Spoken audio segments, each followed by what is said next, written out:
The question of what makes a sword a black blade has been in the community as far back as the Baratier when Mihawk flexed on both Don Krieg and Zoro. And while recently we have gotten a sort of answer to this question, I'd like to believe that there's still some more to it than just countless battles.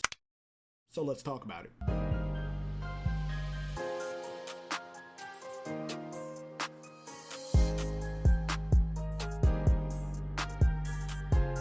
So before I start, I just want to give a quick shout out to the BDA server on Discord, because well before we were anywhere close to getting any kind of explanation on how black blades were made, they were already discussing how it uses Haki was implemented in creating a black blade. Meanwhile, my smooth brain was thinking it took more real world methods like tempering methods, oils, and different types of ores to create them rather than a mystical infusion of Haki. But I guess they just had a line to Oda that I didn't know about.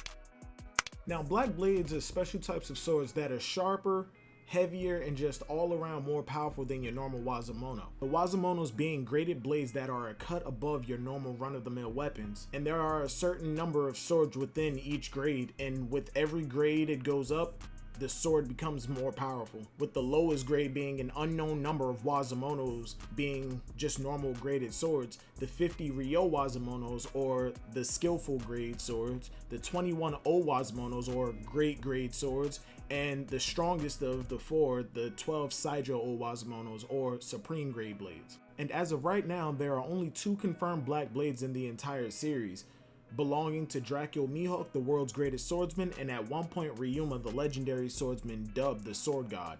Yoru and Shusui belong in the Saijo O Wazamono and the O Wazamono grades respectively. And since meeting Yukimaru, who we now know to be the transforming fox Onimaru of the Shimotsuki clan, we know that black blades are forged in battles throughout a swordsman's lifetime. But if this was all that it took, black blades would still be rare, but only in the blue seas.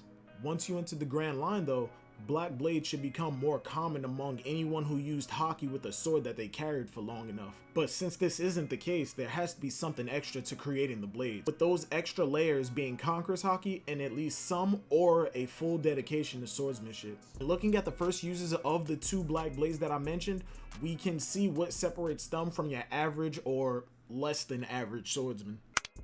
With the lack of information that we have on Ryuma, I'm going to focus more on Mihawk, and while neither of these guys are confirmed to have Conqueror's Haki, I think given their standing in the world and their legends, it's safe to assume that they possess it, or in Ryuma's case, possessed it. So looking at Mihawk's resume, he's famous for fighting and rivaling Shanks, one of the 4 emperors, which included the likes of Kaido, Big Mom, Blackbeard, and before his death in Marineford, Whitebeard. Obviously, he's the world's strongest swordsman, a title that he most definitely earned, seeing as how the mere sight of him is enough to shake the lower members of the Red Hair Pirates and make Vista, one of Whitebeard's oldest and highest ranking commanders, jump at the opportunity just to spar with him in the middle of an all-out war. It also means that anyone with a sword has close to no chance of beating him, and this coupled with the fact that he is Shanks' rival kind of gives Mihawk a lot in terms of standing power. He also eviscerated Don Krieg's fleet of 50 ships just for fun in a massive storm, with the experience leaving Gin with a trauma that I can only compare to Gecko Moria remembering Kaido slaughtering his entire crew. He also taught Zoro over the time skip, meaning that every incredible feat that Zoro accomplishes, Mihawk can either do something greater to or at least similar. Again, even though Mihawk doesn't have confirmed Conqueror's Haki, I think his resume is enough to at least assume that he does have it. Now, while this does distinguish Mihawk from other swordsmen like Brook, Tashigi, Cavendish, and Vista, how does it separate him from those who do have Conqueror's Haki and still haven't created black blades, like Rayleigh, Big Mom, Whitebeard, and even the likes of Roger? And this is where my point of the dedication to the art of swordsmanship comes in. And what I mean by this is that we've seen some, if not all of these characters functioning without a sword in a capacity equal to or greater than if they would have been armed with it. It's not their primary means of fighting. Whereas characters like Mihawk, Zoro, and even possibly Odin are more likely less effective if they were to lose their swords in a fight.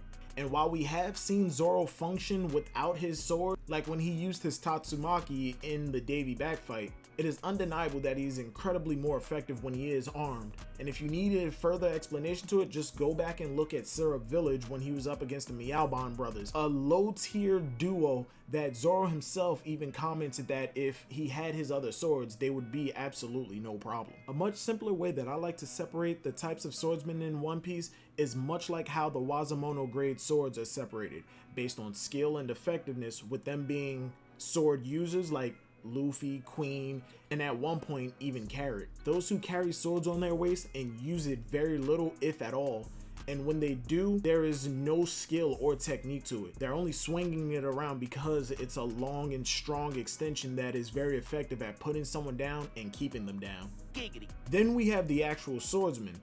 Characters like Arlong, Big Mom, Whitebeard, Kizaru, there's a big list of them. These are the characters that have actual skill with the swords and are actually effective with them and may even have a named attack or two, but show no real need or passion for constantly furthering their skill with the sword because they have other means of dealing with the situation. So if they were to drop their sword in the middle of a fight, you really wouldn't see much, if any, loss in their fighting ability. And then we have the dedicated swordsmen, characters like Mihawk, Odin, Zoro, Tashigi, Kinemon, and because we've only seen them fighting with swords, Shanks, Rayleigh, and possibly even Roger. These are the people that have dedicated their time to understanding the art of swordsmanship and exactly how their techniques are performed, and are dedicated to constantly improving those skills, either with goals of becoming the world's greatest swordsman or simply to protect the people of their country. And if they were ever to put down their weapon in the middle of a fight, they'd either be useless or their combat ability would be a lot less effective. But this isn't saying that characters who aren't completely dedicated to the art of swordsmanship are incapable of creating black blades. Because even though someone like Whitebeard wasn't completely reliant on his Basento, I just believe that it would be more achievable by someone like Odin because of his excessive use of swords. But then this still leaves the question of why haven't characters like Rayleigh, Roger, Shanks, and even Odin created black blades in their lifetimes? They've been in numerous difficult fights over the course of their lifetimes while using these swords. As far as we know, they've all used the same swords in their life. They at least have some dedication to understanding the art of swordsmanship, with Odin being born in the country that literally comes out of the womb with a sword, and with Rayleigh and Roger both having flying slashes. And most of all, they all have Conqueror's Haki. Hell, some of them even have named swords, one of which has been stated to have the potential to move up a grade if it were to turn into a black blade. So why haven't they been able to create a black blade? Honestly, I don't know.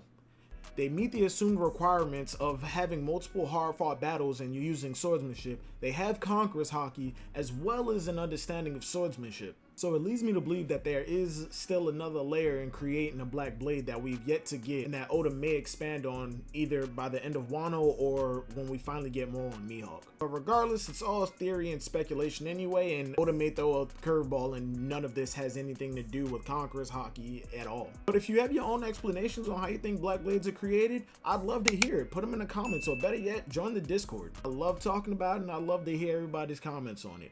Hell, you could have your own explanation or just have some crazy fan fiction-y idea on how black blades are created. If you do, come on. But until then, see ya.